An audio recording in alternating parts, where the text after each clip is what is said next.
ప్రజా రంజకుడని కళా పోషకుడని పేరొందిన గణపతి దేవుని అగ్రకుమార్తెని నేను యుద్ధంలో కాలు మోపితే శత్రువులందరూ తోక ముడుస్తారు.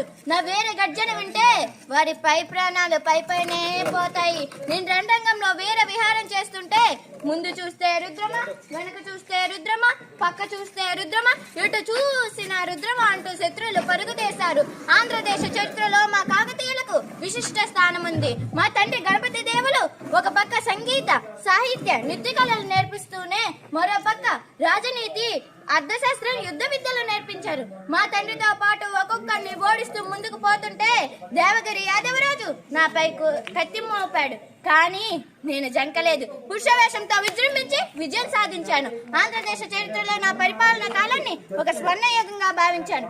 గ్రామీణ ప్రాంతాల పట్ల, రైతుల పట్ల, స్త్రీల పట్ల ఒక స్వర్ణయుగంగా అభివృద్ధి పనులు నిర్వహించాను. ప్రజలకు కాలువలు నిర్మించాను, గోపురాలు కట్టాను, స్త్రీ విద్యకు బాటలు నేర్పాను.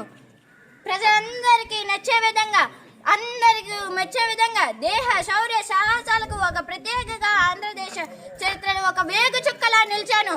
రాణి రుద్రమదేవి, రాణి రుద్రమదేవి. ధన్యవాదాలు. చాలా చక్కగా అభినయించింది. అభినయంతో కూడా వాక్పట్నం ముఖ్యం. నేర్చుకున్న దానిని చక్కగా ప్రదర్శించడం కూడా ఒక కళ.